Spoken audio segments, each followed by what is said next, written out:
Bueno, seremos lo menos difuso posible.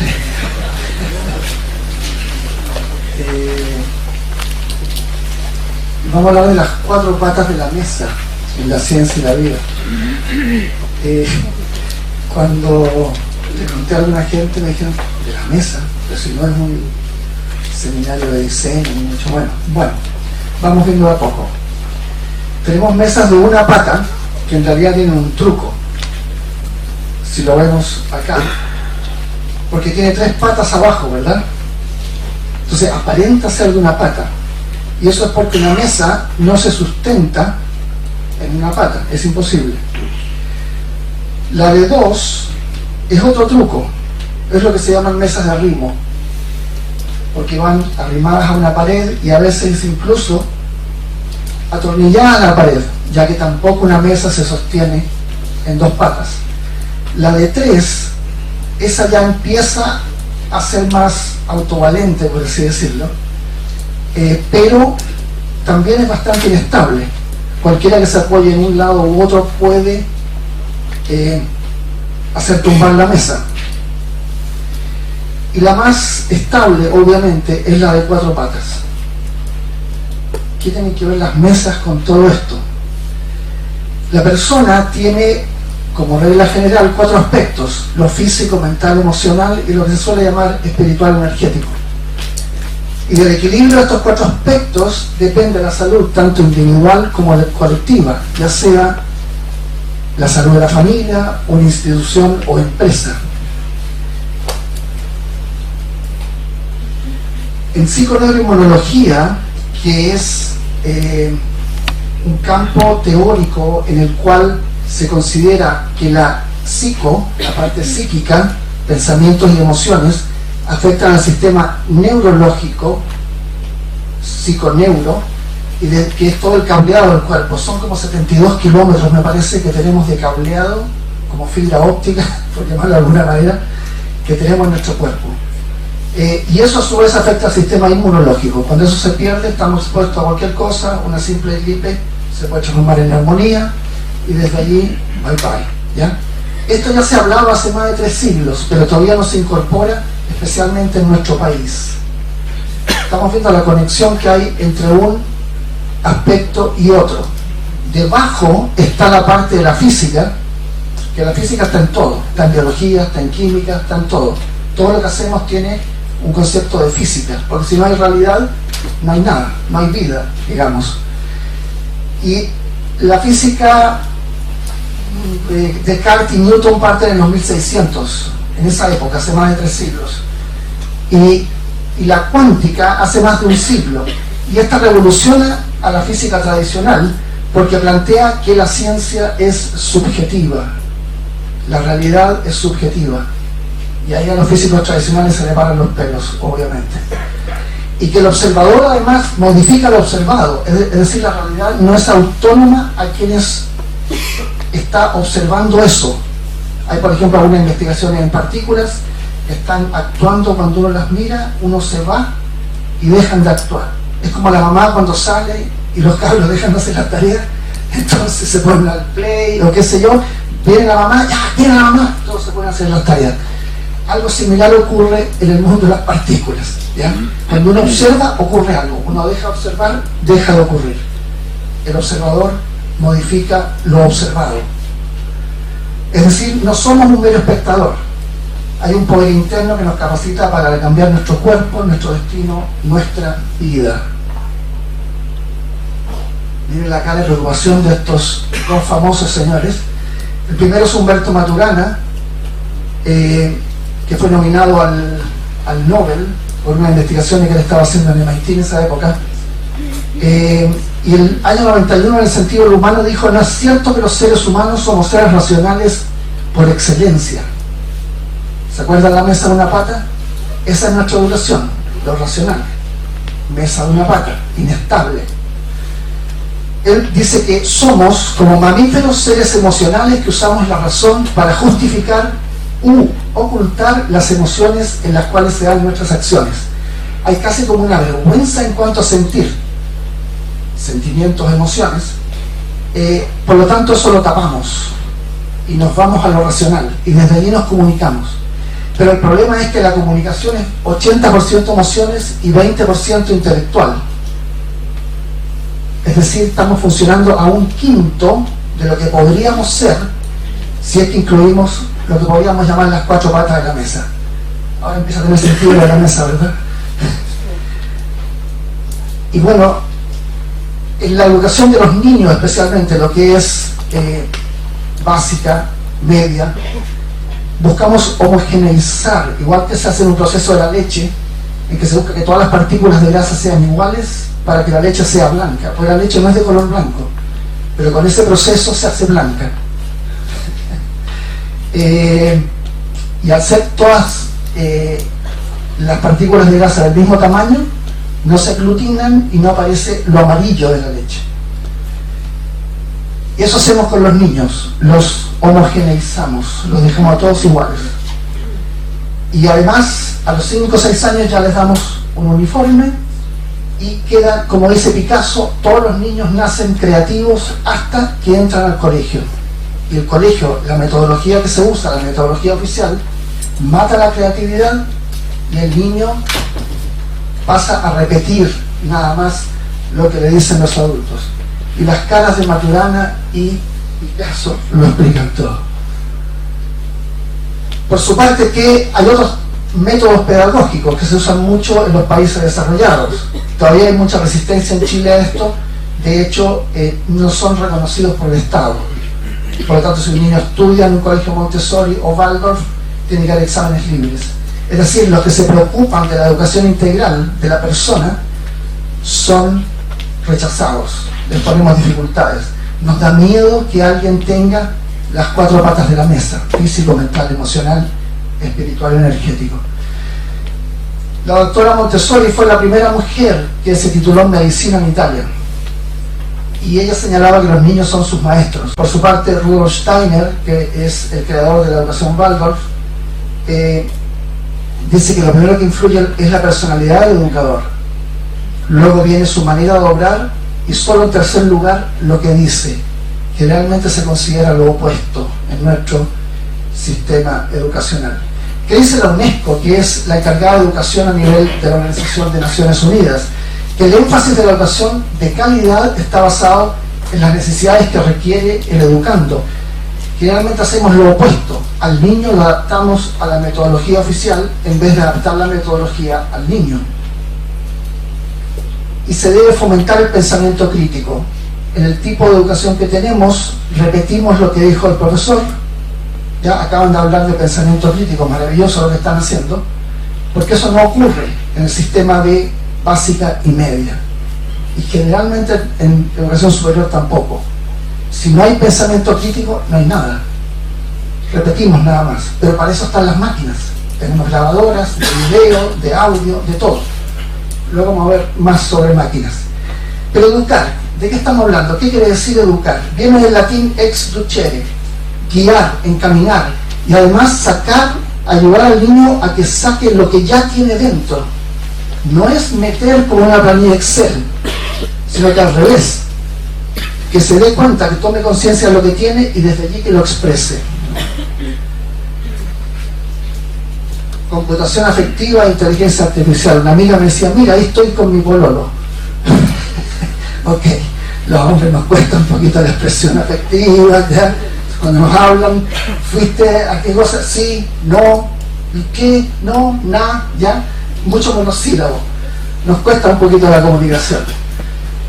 Como nos sentimos, tecleamos en un computador o utilizamos un mouse, un ratón, nuestra respiración o ritmo cardíaco, la máquina los utiliza para adaptarse al humano que la usa. Eso ya hay máquinas con eso, es decir, máquinas con empatía, lo que a nosotros como humanos nos cuesta mucho. Las máquinas nos están superando en eso. La doctora Rosalind Picard, directora y fundadora del Media Lab en MIT, en 1997, estamos hablando hace 20 años, esto no es reciente, 20 años, publicó el libro Affective Computing, en el que promueve que las máquinas tengan emociones, como los humanos, para tomar decisiones. La comunidad de la robótica le puso mucho pelo a ella, le dijeron: Si mete las emociones en las máquinas, van a ser las máquinas tan complicadas como los humanos. Ella dijo, sí, pero es necesario. Y su postura está ganando terreno en lo que es robótica. Es decir, los robots realmente nos están sobrepasando. La educación formal nos reprime las emociones, lo que ya no es ciencia actualizada ni siquiera para las máquinas. O sea, buscamos que los niños sean robots de antigua generación, desactualizados.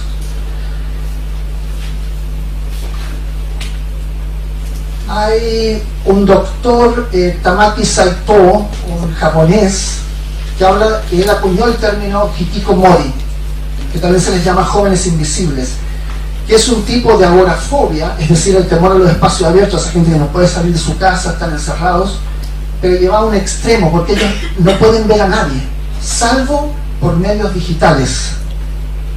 No pueden ver a alguien en persona, ni siquiera la madre que les lleva la comida. Están encerrados en su dormitorio, pueden pasar meses, años ahí.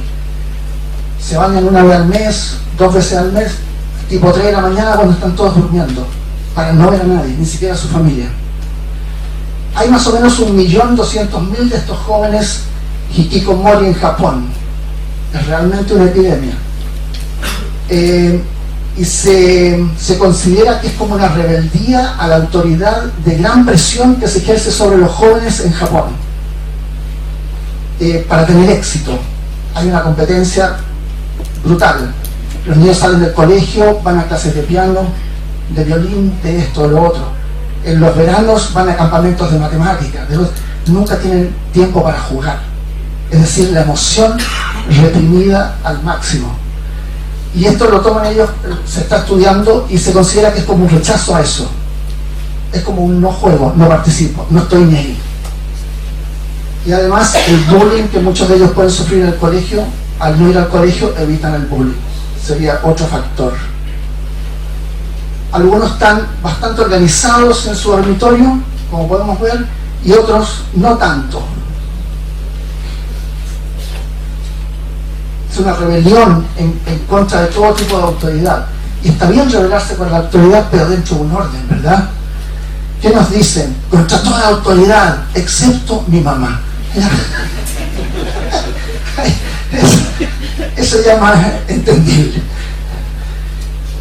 Ahora, esto de estar integrados o no integrados, de comunicarnos emocionalmente o no, ¿qué ocurre? Que somos una especie social. Como especie somos sociales. No todas las especies lo son. Hay especies en las cuales cada uno anda por su lado. Cada vez nos parecemos más a eso, ¿verdad? Pero va en contra de nuestra naturaleza. Y esta especie social que interactúa de forma coordinada con otros miembros de su especie, llegando a formar un tipo de sociedad. Pese a que somos sociales, a la vez somos individuos. Jung hablaba de esto, el proceso de individuación, en que el individuo va tomando conciencia que aparte de pertenecer primero a su madre, que literalmente, biológicamente era parte de su madre, pero después nace la guaguita y no tiene conciencia los primeros años de que es un ser individual. Pero en la medida que va teniendo movilidad, en la medida que se puede desplazar y también cuando empieza la verbalización, toma conciencia de individualidad y cada vez más. Algunos no tanto, y en Chile somos famosos los hombres por ser bastante mamones, como decimos. Y ese proceso de individuación no se realiza. Se requiere de un deseo del individuo, pero también de la madre que lo deje partir, que lo deje ser. Ahí hay un trabajo entre los dos. Las células del cuerpo humano viven de manera interdependiente, regulando colectivamente su proliferación, es decir, todas se comunican entre sí y trabajan para un fin común. Lo que normalmente en la empresa se llama trabajo en equipo, ¿verdad? Pero cuando surge un oncogen, o sea, algo que va a generar oncología, algo canceroso, las células pierden su apoptosis. La apoptosis es como una tarjeta de crédito que dice fecha de caducidad o expiración. Eso se elimina y no mueren las células. Uno dice que bueno, no, porque se van acumulando a la vez que las nuevas van naciendo. ¿Cómo se llama eso? Tumor. ¿Ya? Entonces lo que se busca es que recobren su apoptosis, que las antiguas mueran y el tumor se vaya reduciendo. Esa es una conducta que de asocial pasa a ser ya antisocial. Y hay varios estudiosos que comparan al ser humano con células cancerígenas, porque cuando el cáncer mata a la persona, si es que así ocurre, también se mata a sí mismo, ¿verdad? Ya que no tiene un hábitat, no tiene en dónde vivir. Nosotros estamos haciendo algo parecido como especie humana. Es decir, no hay un sentido comunitario, no hay una solidaridad. Franz Alexander hablaba de la medicina psicosomática, o sea, de causas psicológicas que derivan en algo somático, soma, cuerpo, en algo orgánico, por allá en los años 40, o sea, hace casi 80 años. Y dice, él planteaba, los accidentes no son accidentales, son inconscientemente causados. Y eso en minería sabemos que cuando hay accidentes, sobre todo si son fatales, como hablaban el gerente de Codelco, y bueno, en toda la industria, son inconscientemente causados. Si fueran accidentales serían aleatorios, es decir, estadísticamente sería parejo, pero no ocurre así. Dice, en el estado de Connecticut, y esto se ha replicado en Alemania, las compañías de seguros trabajan mucho con eso, investigan, en cuanto a que las causantes de accidentes automovilísticos de Connecticut, en donde el 3,9% causaba el 36,4% de los accidentes, entre 9 y 10 veces más que la media. Claramente esto no es aleatorio. También la gente que se enferma. En Estados Unidos, en la época de George Bush padre, que me encontraba viviendo allá en esa época, estudiando, vieron el tema de cómo se causaban las enfermedades. Y el 5% de la población gastaba el 50% de los recursos en salud. Es decir, 10 veces, bastante similar a accidentes automovilísticos. ¿Cómo es la conducta de los repetidores de accidentes? Son agresivos, tienen poca tolerancia a la frustración, hostilidad hacia la autoridad, y aquí viene lo interesante, incluyendo las normas y reglamentos de prevención de accidentes. No, yo no estoy ni ahí con eso, lo hago así nomás. Y hay un narcisismo, yo, una falta de solidaridad, por lo tanto no pueden trabajar en equipo. No, yo lo hago mejor, etc. No se coordinan, se cortan las células interdependientes, cero con este tipo de personas. Esto apareció en la revista Seguridad Minera en el 2012.